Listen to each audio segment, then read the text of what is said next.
Inland waterways authority of Andhra Pradesh నేతృత్వంలో ఈరోజు ఇక్కడ స్టేక్ హోల్డర్ సమావేశం జరుగుతుంది.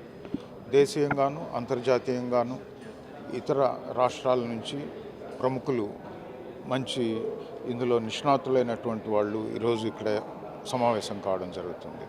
ఇందులో క్రూజ్ నడిపేటువంటి వాళ్ళు, టూరిస్ట్ కార్గోలు నడిపేటువంటి వాళ్ళు, తర్వాత ప్యాసింజర్ ట్రాన్స్పోర్ట్ నడిపేటి వాళ్ళు, షిప్ బిల్డర్స్, ఇలా మంచి టెక్నీషియన్స్ కూడా ఈరోజు ఇక్కడ హాజరవడం జరుగుతుంది. వారి నుంచి ఇన్పుట్స్ తీసుకోవడం, రాష్ట్రంలో ఇన్లాండ్ వాటర్వేస్ అథారిటీని బలోపేతం చేయడానికి, అభివృద్ధి చెందడానికి, పెట్టుబడులు, ఉపాధి అవకాశాలు, ఉద్యోగాలు కల్పించడానికి, ప్రజలకు సరళమైనటువంటి మార్గంలో చాలా తక్కువ ఖర్చుతో ఎకో ఫ్రెండ్లీగా ఇక్కడ ట్రాన్స్పోర్ట్ నడపడానికి కావలసినటువంటి చర్యల మీద ఈరోజు ఇక్కడ సమావేశం జరుగుతూ ఉంది.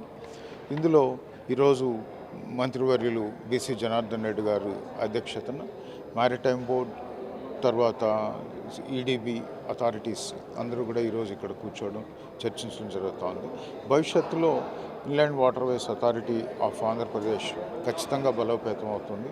నదుల ద్వారా రవాణా పెరుగుతుంది, నదులలో టూరిజం పెరుగుతుంది, నదుల ద్వారా ప్యాసింజర్ ట్రాన్స్పోర్ట్ పెరుగుతుంది.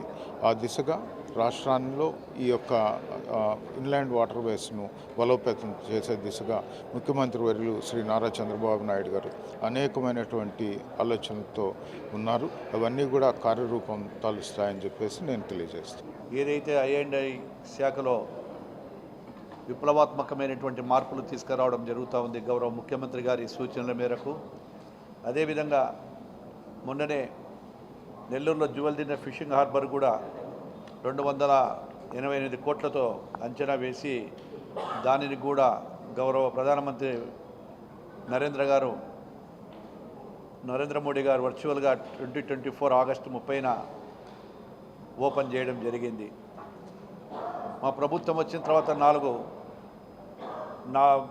Major greenfield ports, 4 shipping harbours, వీటన్నిటిని కూడా గత ప్రభుత్వం నిర్లక్ష్యం వల్ల ఆగిపోవడంతో మా ప్రభుత్వం వచ్చిన తర్వాత దాదాపుగా ప్రతి నెల 15% ప్రకారం చేయాలని చెప్పి ఏదైతే గౌరవ ముఖ్యమంత్రి గారు ఇచ్చిన సూచన మేరకు హార్బర్స్లన్నీ కూడా, ఫిషింగ్ హార్బర్ కావచ్చు, పోర్ట్స్ కాదు, వాటన్నిటిని కూడా తొందరలోనే కంప్లీట్ చేయడం జరుగుతూ ఉందని కూడా తెలియజేస్తూ ఉన్నాను.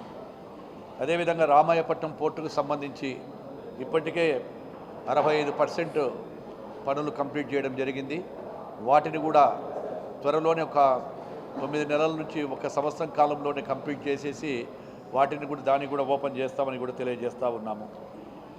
ఈ పోర్ట్లన్నీ కూడా అనుసంధానమైన తర్వాత ఈ యొక్క ఆంధ్రప్రదేశ్ యొక్క రూపురేఖలే మారబోతున్నాయి.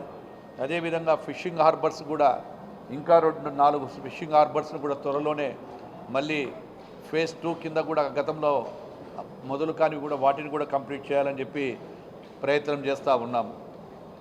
ఏదైతే ఈ యొక్క దాదాపుగా 950 కిలోమీటర్లు షీ ఏరియా ఉందో, 50 కిలోమీటర్లకు ఒక చోట ఈ యొక్క షిప్పింగ్ ఇది కానీ తర్వాత పోర్ట్స్ కానీ చేయాలని చెప్పి గౌరవ ముఖ్యమంత్రి గారు కూడా ఆలోచనలు ఉన్నాయి.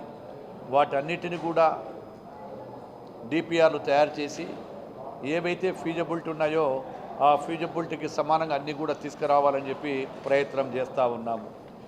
అదేవిధంగా మా శాఖకు సంబంధించినటువంటి భోగాపురం విమానాశ్రయం కూడా దాదాపుగా 1 సంవత్సరం కాలంలోనే కంప్లీట్ చేసేసి త్వరలోనే దానిని కూడా ప్రజలకు ఉపయోగపడే విధంగా తీసుకురావాలని ప్రయత్నం చేస్తూ ఉన్నాము. ఇప్పటికే 78% కంప్లీట్ చేయడం జరిగింది. అదేవిధంగా విజయవాడ విమానాశ్రయం కూడా 595 కోట్ల రూపాయలతో ఇంటిగ్రేటెడ్ టెర్మినల్ భవనము, మిగతా వర్కులు కూడా కంప్లీట్ కావడానికి వచ్చాయి. 15/8/25 నాటికి దీన్ని ప్రారంభించాలని నిర్ణయం చేయడం జరిగింది. వచ్చే ఏడాది 25-26 కోసం కొత్తగా ప్రణాళికలు చేసుకోవడం జరిగింది. విజయవాడ విమానాశ్రయము, కడప విమానాశ్రయము, తిరుపతి విమానాశ్రయము, దగదర్తి విమానాశ్రయము, కుప్పంలో ఇవన్నీ కూడా టీఎఫ్ఆర్లను ఫేజ్ 1లో కంప్లీట్ చేయాలని చెప్పి అక్కడ అధికారులకు కూడా ఆదేశాలు, కలెక్టర్లు కూడా ల్యాండ్ అక్విజిషన్ కానీ ఇంకా ఏమైనా సమస్యలు ఉంటే వాటిని కూడా కంప్లీట్ చేయాలని చెప్పి అధికారులకు ఆదేశం ఇవ్వడం జరిగింది. అదేవిధంగా ఈ యొక్క అమరావతి విమానాశ్రయం కూడా అతి పెద్ద గ్రీన్ఫీల్డ్ విమానాశ్రయం కోసము ఈ మెసెస్ ఆర్టీఐటీసీ ద్వారా ఫీజిబిలిటీ మరియు టీర్ ద్వారా కూడా అధ్యయనాలు కూడా చేయడం జరుగుతూ ఉంది. శ్రీకాకుళంలో కూడా విమానాశ్రయం ఇప్పటికే TFIR ద్వారా చేపట్టడం జరుగుతూ ఉంది. రాబోయే 3 ఏళ్ల పాటు 26, 29కి కార్యాచరణలు కూడా కంప్లీట్ చేసుకోవడం జరుగుతూ ఉంది.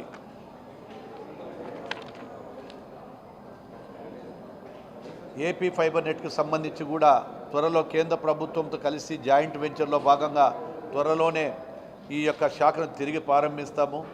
భారత్ నెట్ కార్యక్రమాన్ని కూడా తిరిగి ప్రారంభించబడుతుందని కూడా తెలియజేస్తూ ఉన్నాను. అదేవిధంగా ఈ యొక్క రాష్ట్రంలో రాబోయే 3 సంవత్సరాలలో అన్ని గ్రామ పంచాయతీలకు, గిరిజన ప్రాంతాలకు కూడా ప్రాంతాలలో 100% ఫైబర్ నెట్ను హోమ్ డెలివరీ తర్వాత కవరేజ్ కూడా ఇవ్వడం జరుగుతుందని చెప్పి కూడా తెలియజేస్తూ ఉన్నాము. అదేవిధంగా డ్రోన్ కార్పొరేషన్ కూడా కర్నూలు దగ్గర ఉన్నటువంటి ఓర్కల్లో వాటిని కూడా ఇండస్ట్రీని కూడా త్వరలో ప్రారంభిస్తామని చెప్పి తెలియజేస్తూ, ఇదే విధంగా ఇంకా I&I ద్వారా గత ప్రభుత్వంలో ఏవైతే వారు వెనుకబడి ఇది యొక్క నిర్లక్ష్యం చేశారో వాటి అన్నిటినీ కూడా గౌరవ ముఖ్యమంత్రి గారు వచ్చిన తర్వాత ఏ కార్పొరేషన్ల ద్వారా మాకు ఇప్పటికే కంప్లీట్ చేసుకొని ప్రతి కార్పొరేషన్ కూడా పునరుద్ధరించడం జరుగుతూ ఉంది. అదేవిధంగా సీప్లేన్ కూడా డెమో చేయడం జరిగింది. త్వరలోనే ఆ సర్వీస్ను కూడా ప్రారంభిస్తామని చెప్పి తెలియజేస్తూ ఈ కార్యక్రమానికి వచ్చిన మీకు అందరికీ మరొక్కసారి హృదయపూర్వక ధన్యవాదాలు తెలియజేస్తా ఉన్నాను. ఇండియా పాకిస్తాన్ ఉద్రిక్తతలపై లేటెస్ట్ అప్డేట్స్ కోసం డౌన్లోడ్ చేసుకోండి RTV లైవ్ యాప్.